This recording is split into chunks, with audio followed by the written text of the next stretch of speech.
Welcome to The Lover's Hole, a Patrick O'Brien podcast. As with every week, this is Mike and Ian. and we are rereading our favorite author, Patrick O'Brien's Aubrey Maturin canon. Ian, catch us up. Where were we? Where did we stop? What are we going to go on to today? With enormous pleasure, Mike. I'll do that. Last week, we got through the first part of Chapter 9. Another one of these really long, juicy chapters in HMS Surprise. The Surprise had found and then been entertained to dinner by the China Fleet, all these East India Company merchantmen. And after leaving them, Jack had then immediately run smack dab into and barely escaped from the French Indian Ocean Fleet commanded by Admiral Linois. They, the French squadron, are right in the path of the China Fleet. So Jack had tried to lead the squadron away from the China Fleet into the night and then double back in the darkness, hoping to find the China Fleet in the morning and hoping also not to find Linois' squadron anywhere near. That was last week. In this week's episode, guess what? Linois' squadron is back, intending to take the China Fleet captive. 6 million in prizes here.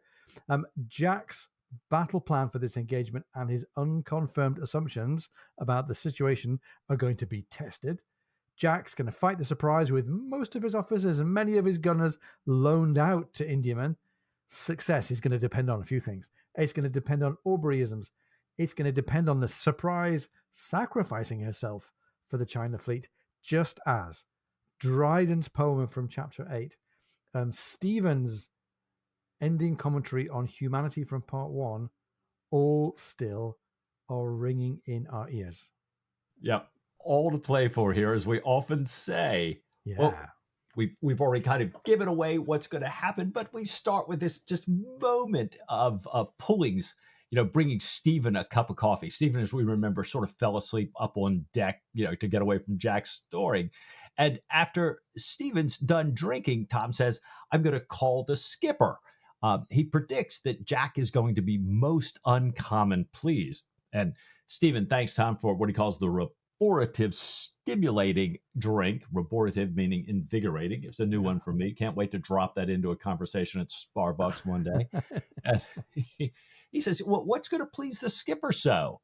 And Tom says, "Well, the Indiaman's top lights have been in sight for the last half-hour glass, so it's exactly where the skipper thought they'd find them." And Pullings says, and O'Brien writes, "Such artful navigation you would scarcely credit.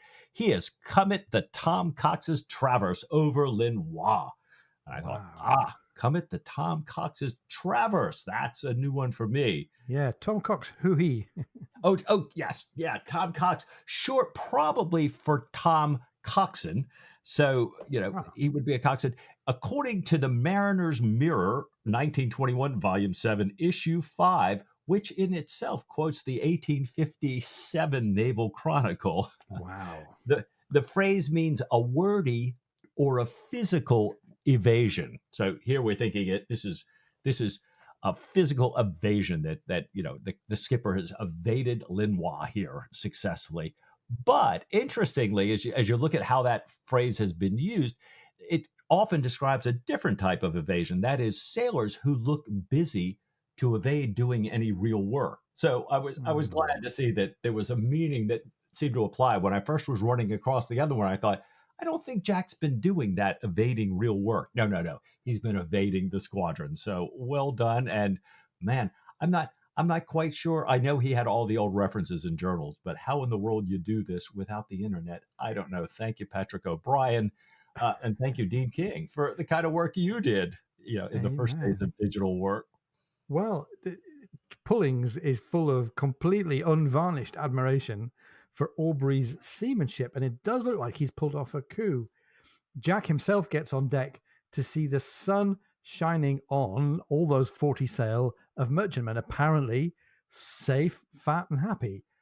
But just as Jack's about to speak, the sun also lights up the Surprise in the view of another vessel. There's a vessel far in the east that immediately breaks into gunfire.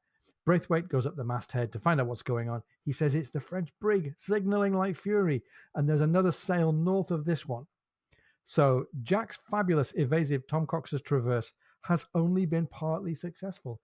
Linois is at least as foxy as Jack Aubrey here. Linois had sent the brig north sometime in the night, and now she is reporting back the presence of the Surprise, if not the entire China fleet. Now, this is not a complete disaster, but it's not the total evasion either that Jack was hoping for. He had been hoping to draw Linois far enough south and west that the China fleet would have been out of sight.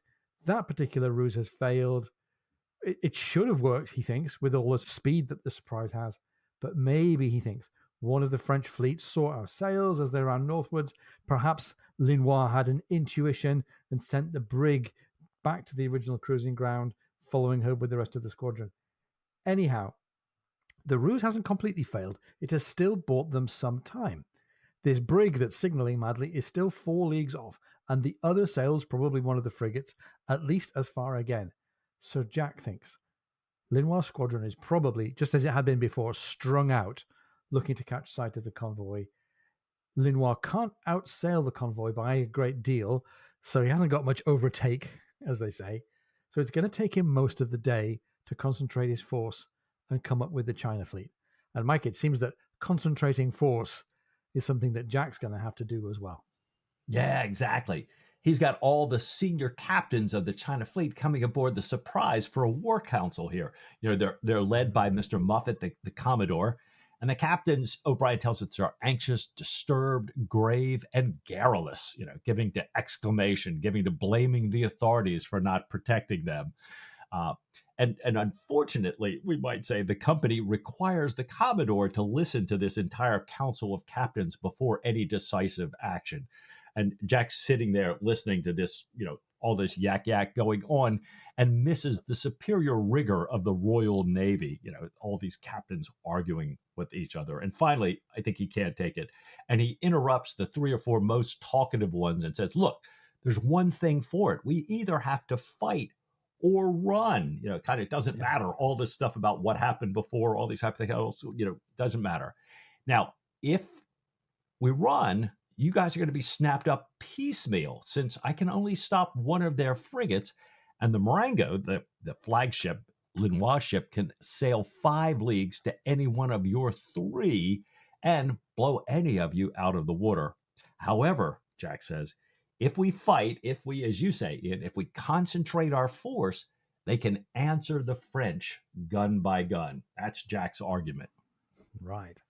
And now we get the raising and dealing with of the objections of this kind of parley of all of the merchant captains here. One man says, well, come on, who's going to fight all these guns? And Jack waves him off and says, don't worry, we'll come to that. He offers a countering argument, which is that here's a reason to be optimistic. Linois is short of stores. Any spar, any piece of rope is worth 100 times more to Linois than the companies and the Surprises are worth to them. He can't risk grave danger to the fabric of his ships. He can't press home an attack against determined resistance. And we've had this question already raised, I think, with the Berceau in the first half of the chapter here. Like, how determined are they to put their ships at risk? So Jack goes on. My plan, he says, is to capitalize on us having 3 more ships than Linois was counting on. So there's 3 excess. And if we can take the best 3 Indiamen and make them look like Royal Navy men of war, give them pennants, give them a blue ensign, then maybe we can outfox Linois. And here's the second objection. The captain says, hold on a second. We are not allowed to wear Navy colors. And Jack says, that's okay. I'll take the responsibility. I'll give you permission retroactively if we need to. And he goes on to say how he proposes that the Indiamen all form line of battle and get, handling now the first of those objections, get men loaned out from the Surprise to work the guns and to help work the ships. He's going to send an officer to each of the 3 ships that is supposed to be a man of war. He's going to send all of the quarter gunners, that's the most experienced gunners that he can spare. With a well-formed line, they can double up on Linois, either his van or his rear, and overwhelm him with numbers. Fighting one of their fine ships, nice little boost to the ego here, one of their ships on one side and Surprise on the other. I will answer for it, says Jack, if we can beat the 74, let alone the frigates. And Mike, he's almost carried the group with him, but not quite yet, I don't think. Right, right. Well, Muffet and some of the other captains support Jack enthusiastically, but some others are not quite of the same opinion yet. One of them asks, who ever heard of merchant ships with encumbered decks and few hands holding out for 5 minutes against powerful men of war? Most of them, they say, we only have 18-pound cannonades. Wouldn't it be far better to separate? At least some of us could escape. And then the captain, who's kind of pressing this stronger, says, name me one example of a 270-pound broadside resisting a 950-pound enemy. Funny you should mention it. Yeah, I love this. Muffet says, "What? Do you know who you're talking to?" Yeah. Yeah. The captain you're addressing is Captain Aubrey, who took the 32-gun frigate with Sophie's broadside. He says, which, as I recall, Captain Aubrey was not much. And, Jack kind of blushing says, yeah, 28 pounds, 28 pounds of broadside. So Captain Craig, that is, I think he's pretty caught up short, this guy who was pressing the attack so hard. He said, now, I was only speaking out of duty. I apologize for not remembering the captain here. And you won't find me shy personally. I was only speaking for the company and the cargo here. Yeah, well, right. Muffet seizes that back down by sort of the opposition leader and concludes by saying, well, I think everybody's in agreement. I think it's time to repair to our ships, fill powder, clear away guns, and wait for Captain Aubrey's signals. Yeah. I love this.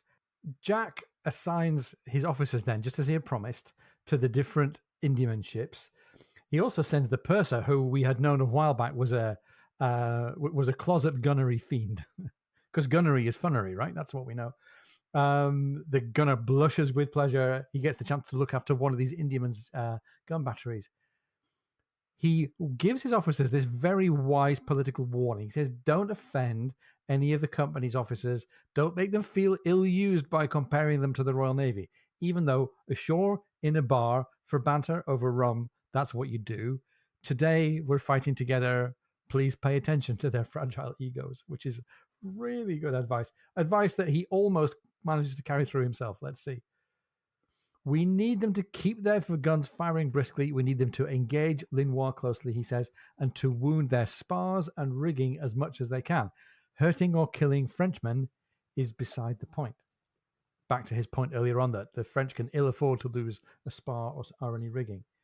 And he works now with the first lieutenant to figure out which gunners they can afford to send to the other ships, and then asks Sturton to take over the surprise as Jack jumps into his barge and goes around to distribute the men and to talk with the other captains. Within an hour, they've got a line formed. They've got 15 Indiamen. They've got a fast-sailing brig on the flanks of the line to repeat signals. Volunteers from other ships come to man the guns. And Jack is traveling up and down the line in his barge, dispensing men, advice, encouragement, and as the text says, stores of affability. And, your heart swells a little bit. Jack Aubrey coming at the mini admiral here. I love this. The determination of almost all of the officers and crew of these Indiamen makes Jack love them. And Jack keeps saying there is no good fighting ship without a happy ship. There ain't no good fighting commander without he gets a bit of love reflected back from his commands, and that's what he's got here. We have the Lushington, the Royal George, and the Earl Camden all getting Royal Navy pennants, and they further disguise their ship as men of war, looking at the paint job and looking at the way the rig is set up. There are still a couple of awkward captains who are a bit timid and reserved, but the cruelest trial of all comes from the passengers. There are women, there are important civilians, and these are the ones that give Jack the hardest time. Mike, I love the woman who's kind of wagging her finger under Jack's nose going, you should go and reason with Linois. That will overcome his passions. I applaud her sentiment, especially today in 2024. Right. But there ain't nothing like the smell of gunpowder. And then finally, Mike, we had two objections before, which Jack very successfully sort of set up for us here. The third objection is a bit trickier, I think. Yeah, when he gets back on his barge, Jack finally has a moment to ponder that third objection. The captain's earlier question, How do you know he has not refitted in Batavia? And Jack thinks, gosh, my entire strategy depends on this, but I really don't know it. I mean, intuitively, O'Brien tells us 1,000 little details tell him it's so, but he's relying strictly on intuition. He's thinking to himself, this is not the carefree Linois that caught me in the Mediterranean. However, this Linois is the resourceful, dangerous opponent I faced then. Right. Huh. Over dinner with Captain Moffat, they hear that the French have backed their topsails, and Jack assumes that they're waiting for the Berceau to come up too. He wants to have his whole squadron here. Yeah, even Moffat though she is took a pounding from the surprise last afternoon, right? right, exactly. Yeah. Moffat's delighted to see all the passengers headed to other ships. He says, I know, Jack, that I know, Captain Aubrey, that you have to listen to admirals and commissioners, but I'll tell you, they're nothing to the whining, passengers with their petty complaints. Moffat says the distance between him and the passengers can't be too great. Yeah. And Jack replies, in O'Brien's words, well, let us increase it then. Give them leave to part company. Throw out the signal to tack in succession again, and there you have two birds in one bush. It is a poor heart that never rejoices. And I thought, okay, well, we're bound to be successful. We're going into action with two Aubreyisms in hand here, or at least, one Aubreyism and a great little sort of proverb from the past here. So two birds in one bush, of course, mixing to kill two birds with one stone, and a bird in hand is worth two in the bush. There you but go. It is a poor heart that never rejoices. And I thought, well, wait a minute, is this biblical? I'm trying to remember. It's a proverb. You find it in the writings of Dickens, in Woodhouse, in Gilbert and Sullivan's. It's all over the place. According, however, to the Facts on File Dictionary of Proverbs in 2002, updated 2007, its first use was from Captain Frederick Marryat. And we're thinking, how appropriate. The quote actually was, well, continued he, it's a poor heart that never rejoiceth. He then poured out half a tumbler of rum. And that's Captain Marryat's book, Peter Simple, from 1834, that was serialized the year earlier. It's a book about a midshipman in the Napoleonic War. Also, this midshipman who's kind of raised by a captain that sounds a little bit like Jack and taking interest in his midshipman. Yeah. So really nice. I'm going to stick with that, even though the line does show up in a small play, Cottage Dialogues, in 1821, written by Anne Woodruff. But hey, it's our story. We're sticking to it. We'll stick to it. By the way, it's not a coincidence that Marryat's book contains a profile of a captain who sounds like Aubrey, because Marryat himself served under Cochrane. Yes, well put. Right. So, it's a poor heart that never rejoices. Indeed, the passengers part company. The line goes about. The leeward ships containing the passengers go further to leeward. To windward, we have the line of one actual and some pretend Royal Navy vessels who are going to try and outmaneuver and outfight the French squadron. From his barge, Jack now gets to see the surprise come into view. And I love this little moment here. The sight of her low checkered hull and her towering masts lifted Jack's heart, and his grave face broke into a loving smile. But after this second's indulgence, his eyes searched beyond her, and there, clear on the horizon, were the topgallant sails of Linois' squadron. So, steadily, Mike, the battle is coming together here. These very well-handled Indiamen have got 1.5 miles of concentrated fire to hand out. They have the ability to mutually support each other. All of Jack's preparations seem to be working out so far. We just don't know how well the Indiamen and their crews and their borrowed gunners and their borrowed officers will actually fight. Jack gives a very gracious compliment to Captain Moffat on the regularity of the line. And he's been super diplomatic all the way up until now, but the diplomacy almost slips. I like this moment here. Jack says, would you dislike wearing the King's coat? He means for Moffat to put on a Royal Navy officer's uniform coat. He says, Linois' men may realize that the three ships are not really men of war if their captains aren't in uniform, and they might make a bolder stroke if they realize that they're actually company ships. And I mean, I was reading this going, that's not such a terrible slight. I mean, come on. But Mike, this is the Regency world of being careful to avoid any suggestion that anybody might be seen as at a disadvantage. So we see that Muffet feels the sting of this a little bit, this presumption that the Frenchmen will change their tactics if they realize that these are actually Indian men. But he says he would be honored, and a little silent round of applause here for Captain Muffet for not standing on his dignity. They call the surprise in now, so that Jack can distribute uniform coats to all the officers who are Indian men up and down the line. And before he goes back to the surprise, Jack turns to Muffet. I do not suppose we shall see one another again before the old gentleman is with us, he means Linois. But we are of one mind, I am sure. And you must allow me to add that I am very happy to have such a colleague. Sir, said Captain Muffet with an iron grasp, you do me altogether too much honour. Nice recovery for Jack. And a nice, sincere little mini band of brothers moment here. I like this a lot. Yeah, love that. Love that. Well, Jack is delighted to be back on his own ship, the Surprise. And he hears Stephen's cello somewhere below playing a theme he knows well, but he can't name.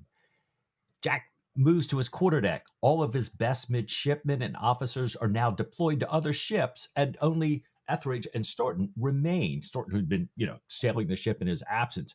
Staunton reports that Linois has been attempting to gain the weather gauge and to be sure what he's about before committing himself. From what he's seen so far, he doubts the French will come up before sunset.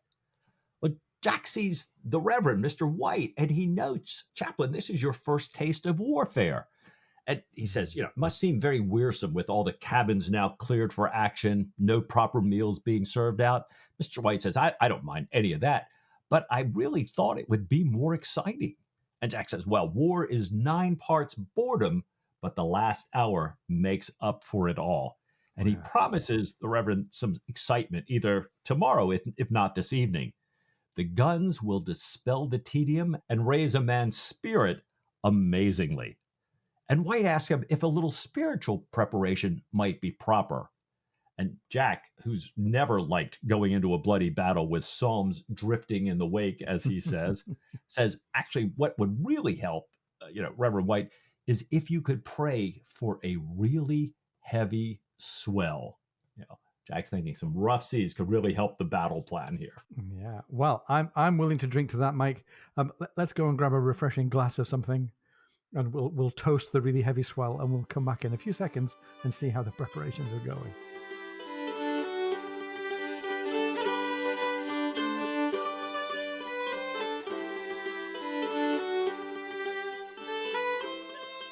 So we are back with the formation of these two squadrons squaring up to each other here. Jack orders his line to tack in succession, gives the Indiamen a moment to read the signal and get ready, and then they execute. Each ship in the line comes to the point where the Surprise has turned, and the Surprise passes each one in succession, going back the other way in this kind of follow my leader curve. Jack assesses each ship as he sees them go by. They are, candidly, a bit of a mixed lot. He looks at the officers aboard the various Indiamen until they reach the gap in the middle of the line that's been held open there for the Surprise. And as Jack is kind of finalizing his deployment here, Linois finishes his maneuvers, forms his line, and starts moving in direct pursuit. Jack looks across at the French line, and he has a moment of concern. He sees that they're crowding on sail as if they don't have a care in the world. So Jack's assumption that they're going to take care of the fabric of their ships, maybe looks a little bit doubtful here. They're coming in fast with sail crowded on from 5 miles away. Jack still has the chance to delay the action to allow everyone to eat, but he does want to present a bold front.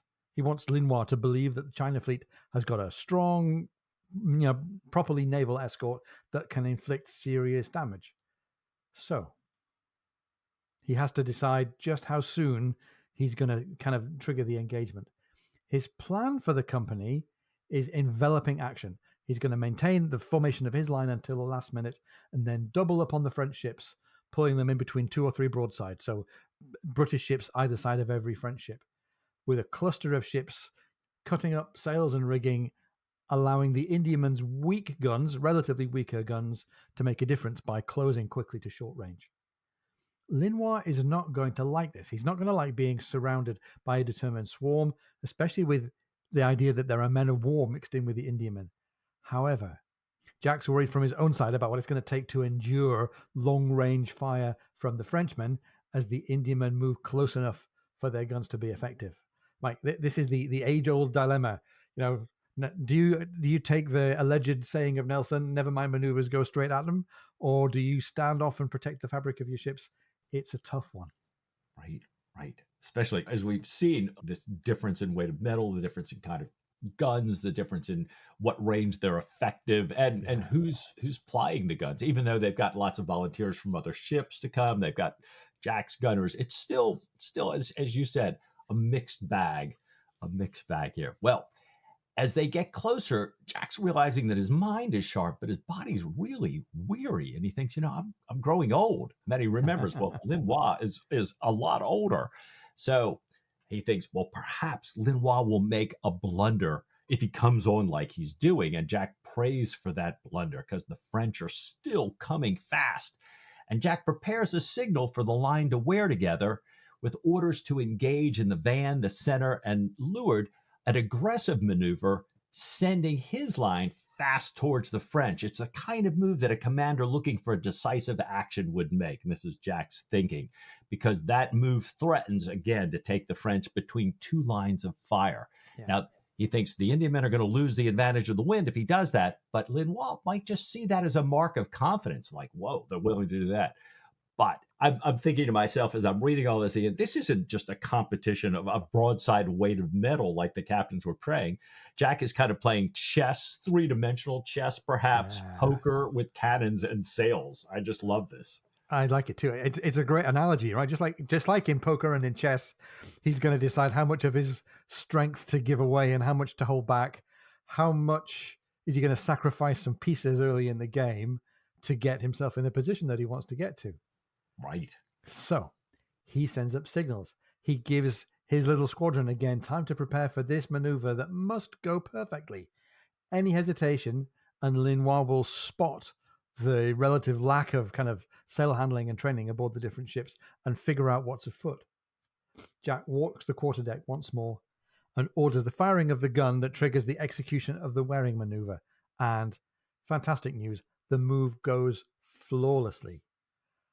And Mike, I keep having to remind myself that although this feels like a sort of mini description of the Battle of Trafalgar, this is almost happening at the same time as the Battle of Trafalgar. Oh, right. This is either in 1804 or possibly early 1805 in the timeline of the books. And certainly we haven't had Trafalgar yet mentioned. So for Jack Aubrey, he's never heard of Trafalgar, but this does sound very like Nelson's approach to the French fleet at Trafalgar. In fact, like any fleet action, or at least any action with a few ships together on either side, the moment that you make your final deployment to orient your fleet versus the other guy's fleet has been a really, really critical moment. I mean, in every fleet action, all the way up to First World War and the Battle of Jutland, the moment that you deploy is a key moment. And Jack's playing the role of a mini admiral here. Not quite Jellicoe, not quite Nelson, but close enough. And I love this moment. He orders more sail now. He orders the colors raised because the game is afoot.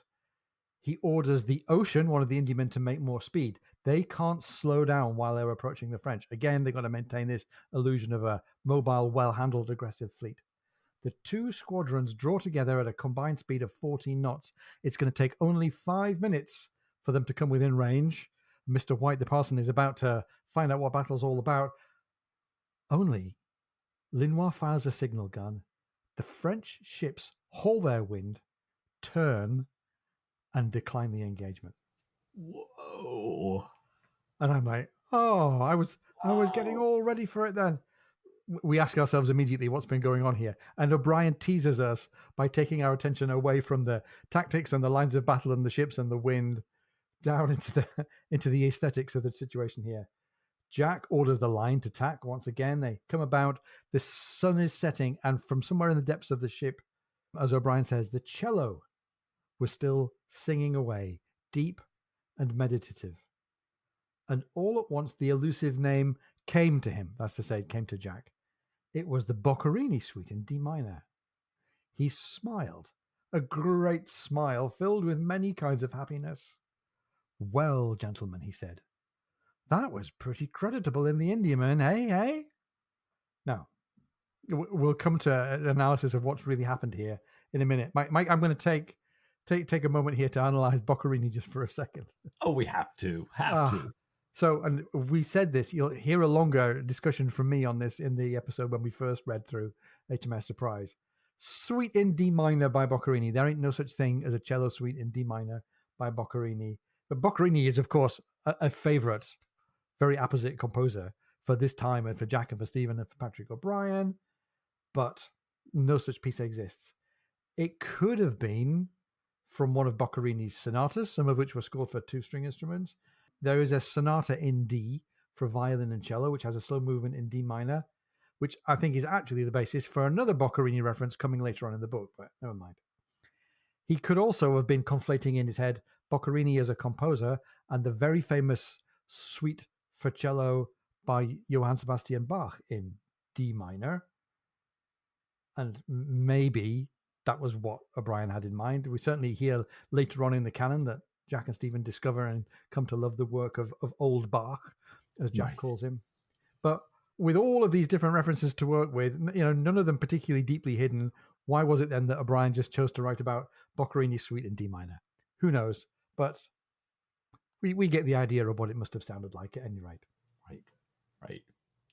Well, those few folks that he has left on the quarterdeck, starting at Etheridge and Harvey, they're all amazed at the Indiaman's excellent execution and at Linois shearing off like that. And Jack laughs, but he just won't formulate the thought that's just caused him to laugh. He's actually in his mind thinking he mistook the situation. He has made his blunder, but he doesn't say it. He just touches a belaying pin here. And he's thinking, Linois' people are going to be worn out. They're going to have to beat up all night to return for the morning action while all the Indiamen, the Surprise, will get to just lie to, get all the rest they can. They can, have a chance to eat. And he takes, he sends for all the hams in his personal storeroom and wants that out to the crew. I want everybody fed really well here. Killick has been standing there the whole time with a sandwich and a glass of wine for Jack. And, Jack has that burgundy, goes down and thinks, it's strengthening his heart and it completely dispels his weakness. I got a feeling the shearing off of Linois probably had a little bit to do with that too here. Love it. Ian, we're always tempted. We think, well, wait a minute, O'Brien's usually, there's some real world corollary. But what do you think? Yeah, there is a real world action that this one is very, very closely based on. We'll say a bit more about it later on in the episode, but it's certainly real that the real world Linois was the admiral in charge of a French squadron that came up against a convoy of Indiamen and took them on and blundered in the same way as this Linois has done. So it's not a complete invention of fiction that Linois kind of stumbles and second guesses the situation here. The real world Linois was just as deceived. Situation was a little bit different, but it's absolutely credible. Now, this gives the impression to our chaplain that the French are timid. And Jack goes, they're not timid. They've tanned my hide before, and he knows this well from what we've read about in Master and Commander. Linois is only reculing pour mieux sauter, as he would say. You shall not be disappointed. I believe we may promise you a brisk cannonade in the morning. And reculing pour mieux sauter, this is kind of Franglish. The correct French phrase would be reculer pour mieux sauter, which means drawing back to make a better leap. That's a pretty good description of what Linois is up to here. We're not done with Aubrey mangling the language, though. We've got some more Aubreyisms to come, I think. Meanwhile, 50 glasses from across the English line are trained on Linois' lights all night. And as another night passes, Jack then wakes to find the heavy swell that he had prayed for. And as the text says, this is good news because he need not dread the Frenchman's distant fire. Accuracy, long range, and a calm sea were birds tarred with the same feather. which is a great Aubreyism. We're combining birds of a feather flock together and tarred with the same brush. But well done, Jack Aubrey. We like these so much that we hardly notice them anymore. Right.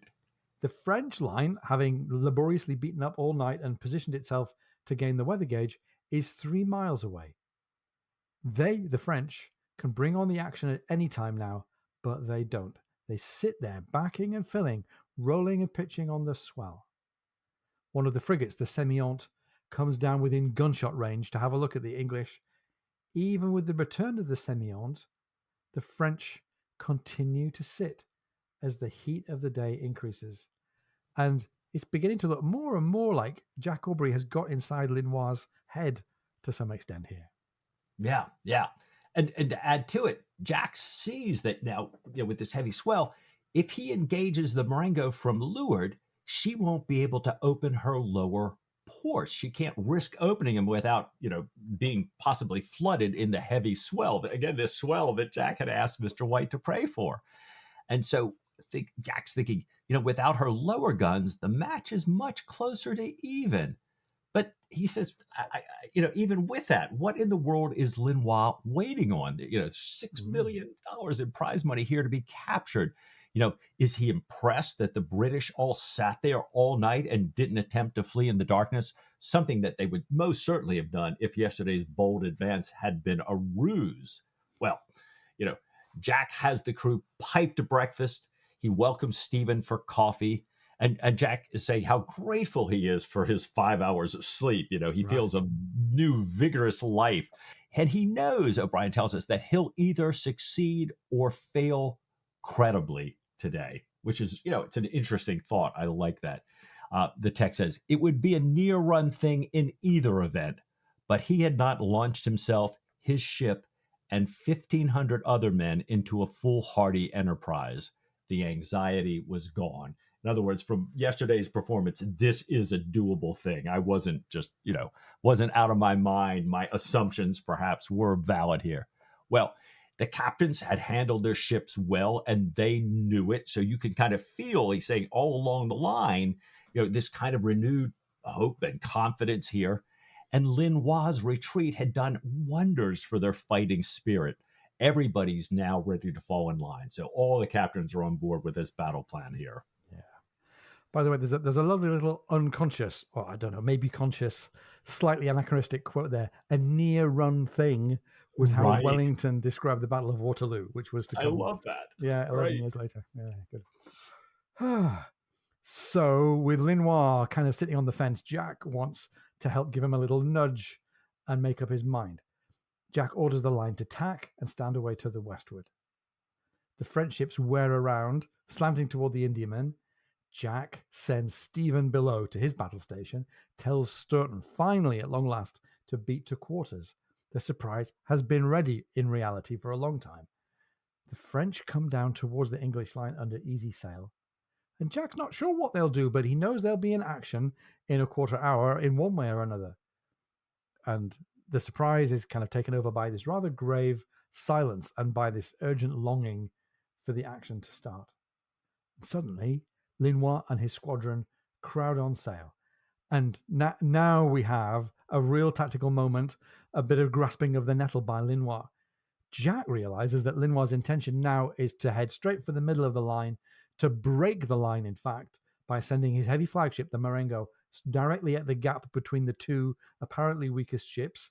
He plans then to fire both sides as he goes by, realizing now that the only chance to stop this particular tactic is for the surprise to do or die with the Marengo. He breaks out of the line and orders the surprise to be laid athwart the Marengo's hawse. I love this moment. This is like the big pivotal moment of the action. With all of the preparation and the tactics that have gone on up to this point, it suddenly now is hinging on, in real time, Jack Aubrey's skill and courage and instincts.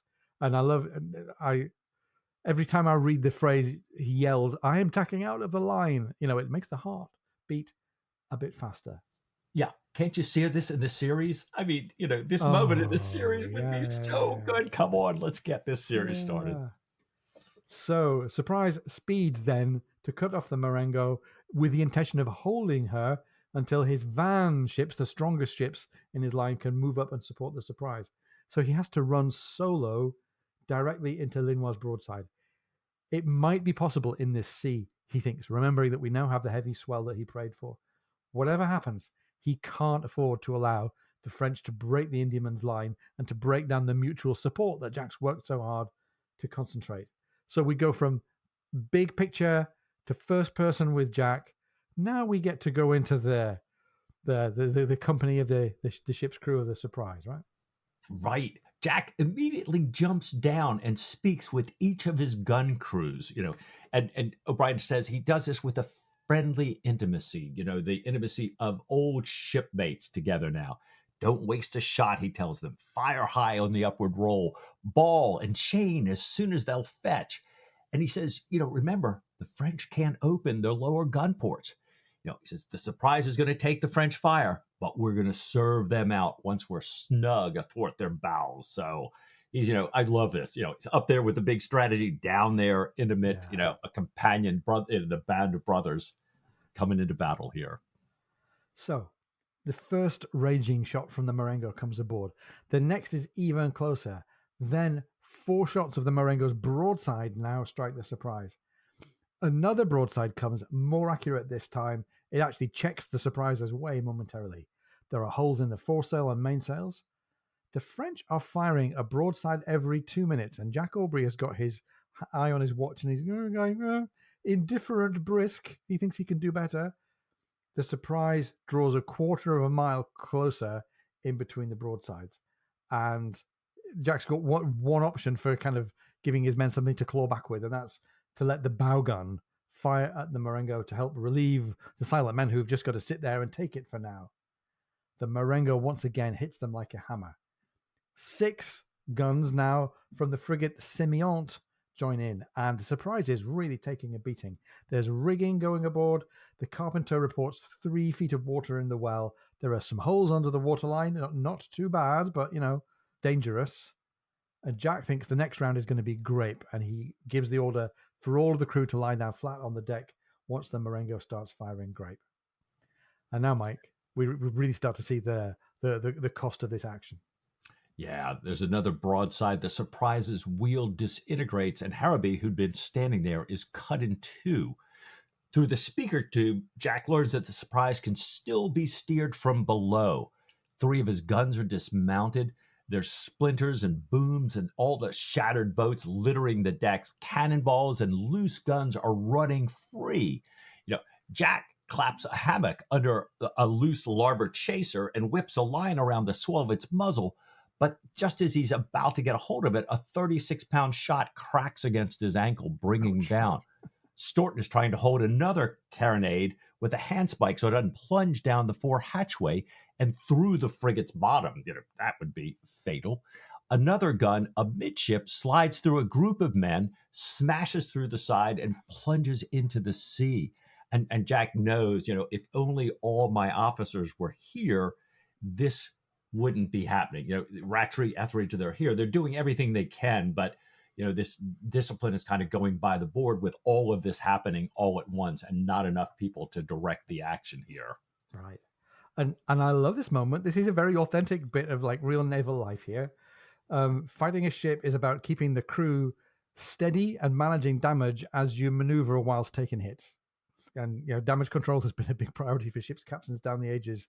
So Jack hasn't really had the chance to do anything flash or fire any grape or do any fancy stuff yet. He's just had to sit there and take it. And I think that's a real that's a real portrayal of what it would have been like in these kind of actions. He sees 2 of the Marengo's guns being run out, hollers for everyone to get down just before the hail of grape comes.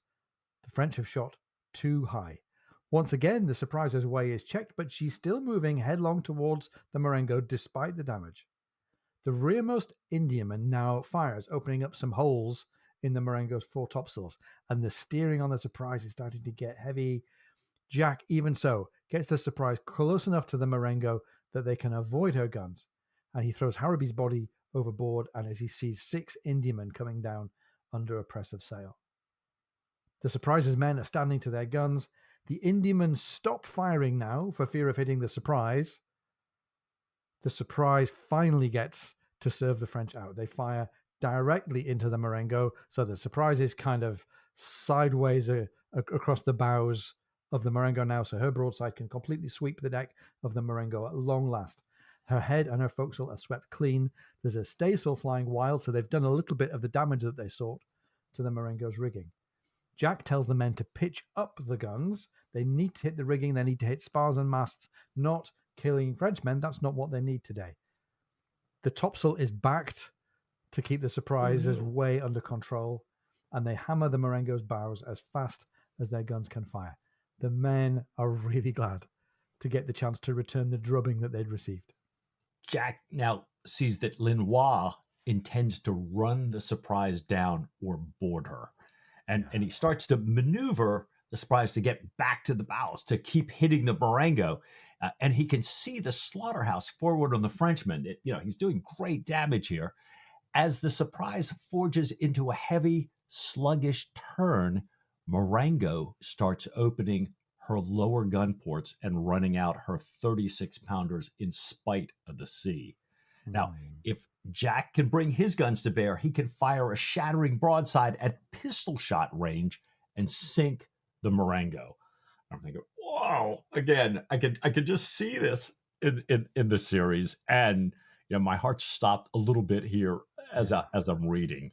Well, half a mile away, the British van opens fire on the Semillante and the Belle Poule.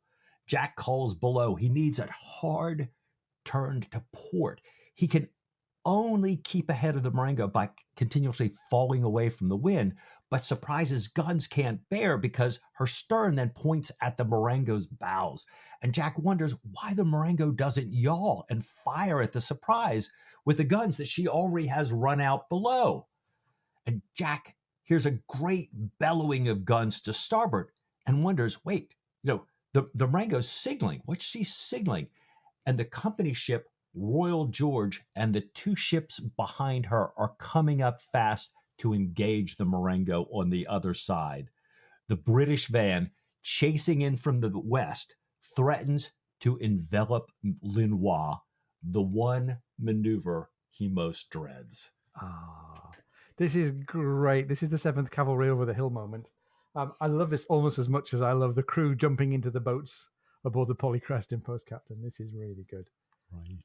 Marengo then, faced with fire from a number of different sources, hauls her wind and swings her head round. That brings Surprise's guns into play again. And as they're firing, Marengo replies from her upper starboard battery, but they're too high. And in a gap in the smoke, Jack sees Linois. Soon, Surprise has the opportunity to rake Marengo's stern with her few remaining guns. Another broadside from the Surprise is fired as the Marengo moves away. Marengo's jackyard, her mizzen, her topgallant come down. The Surprise can't come around fast enough to bring her to bear again, but the French line wears together and runs. Oh! Yes. Well, Jack signals general chase, but the French are too fast, so Jack recalls the Indiamen. Captain Muffet is the first back, and he comes aboard the Surprise, his face is glorious with triumph, but then he stops short looking at the Surprise's bloody quarterdeck, and he's astonished by the damage. 7 guns dismantled, 4 ports beat into 1, the boats on the booms utterly destroyed, and the pumps working nonstop. The splinters on the deck are knee-deep, and they're gaping holes in the bulwarks. The mainmast is almost cut through in several places with 24-pound balls lodged deep in the mainmast. My God, says Muffet, you have suffered terribly. I give you the joy of victory. And the text says, he said, taking Jack's hand in both of his, but you have suffered most terribly. Your losses must be shocking, I'm afraid. Jack thanks him and says that if the George hadn't come up, so nobly, the Surprise would have been sunk. And the butcher's bill, he tells him, is surprisingly light for such warm work. 3 dead, but a long score of wounded. He's glad they had the opportunity to pay Linois back. Ah, amen. Meanwhile, it's clear that the surprise isn't completely out of the woods. The carpenter reports now 8 feet 3 inches in the well and still gaining. Muffet says, "How can I help?" Jack says, "Well, if I can get my officers and men back, that will be great. Send me any other men that you can spare from the Indiamen. The surprise won't last another hour unless we can get the damage under control." Wow. "Aye," said Jack. This is the quote from the text. "And where I shall replace all my gear this side of Bombay, I do not know, not a spar in the ship. My comfort is that Linois is even worse. Oh, as for masts, spars, boats, cordage, stores, the company will be delighted. Oh, they will think the world of you, sir, in Calcutta. Nothing too much, I do assure you. Your splendid action has certainly preserved the fleet, as I shall tell them, yardarm to yardarm with the 74. May I give you a tow?" Jack's foot gave him a monstrous twinge. "No, sir," he said sharply. "I will escort you to Calcutta if you choose, since I presume you'll not remain at sea with Linois abroad. But I will not be towed, not while I have a mast standing." End of chapter 9. Nice. Nice. Oh, it's been such a great chapter. Such a great half of a chapter, really. The very, very beautifully written out, beautifully paced, attention-grabbing action. And, people say that there's not enough cannon and thunder in O'Brien's books compared to kind of other genre novels. But when it comes, he really does such a great job. I love it. Really, really incredible. This Jack is a far cry from the man in the bear suit in Post Captain. Right? Yeah, for sure. And he gets to pay back Linois, not just here, but for his capture in Master and Commander. I mean, he almost sunk the 74 with a surprise. Unbelievable. Yeah. And unbelievable, but realistic. And we're not surprised to see that O'Brien based this on a real action.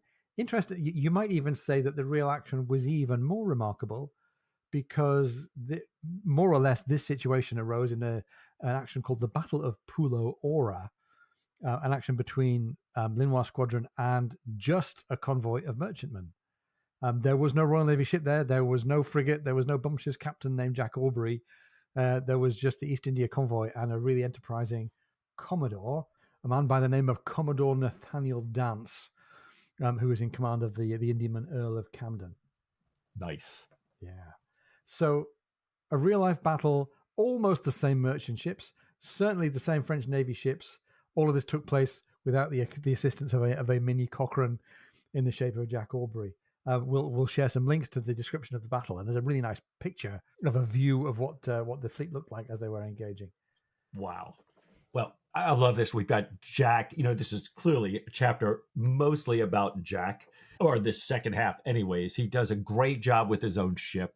He's really prepared the surprises crew, and he's done an incredible job as Commodore here, right? Yeah. But he's a competent commander that we come to love throughout the canon. So here, even just on his own ship, there are these early signs of his personal touch with the crew, his great management capabilities, which we talked about, throughout our read through.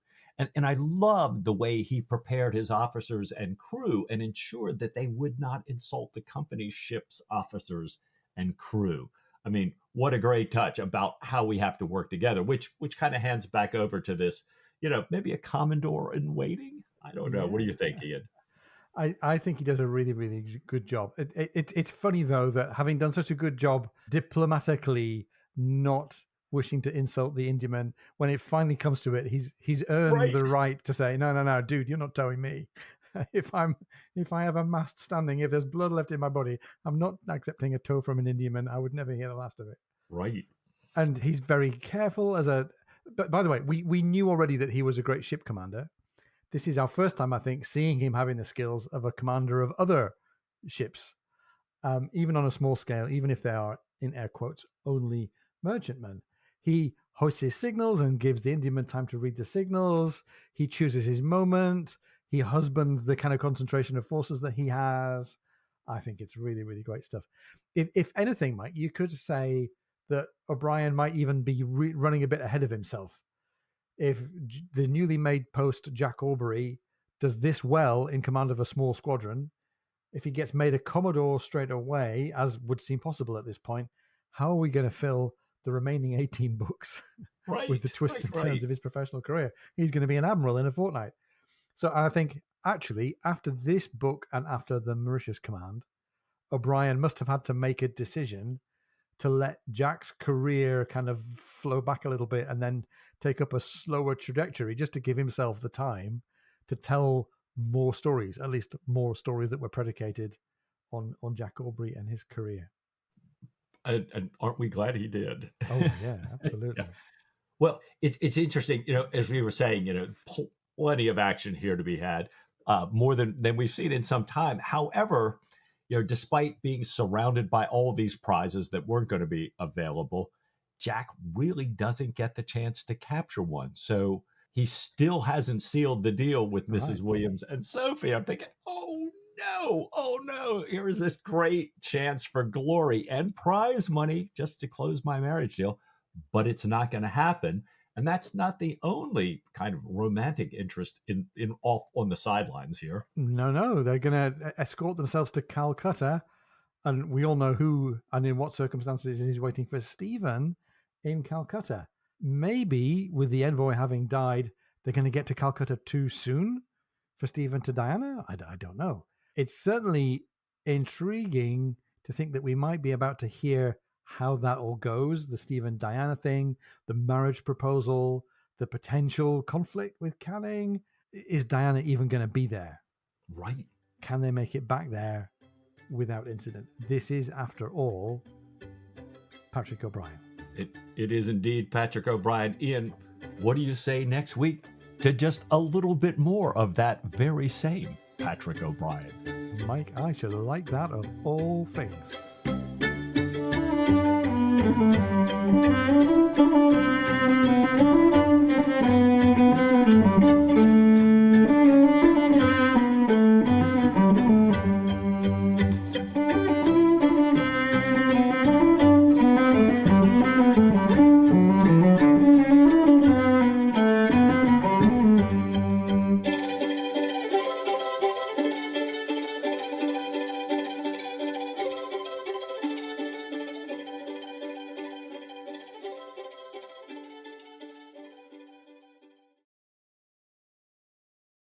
It is a poor heart that never rejoices.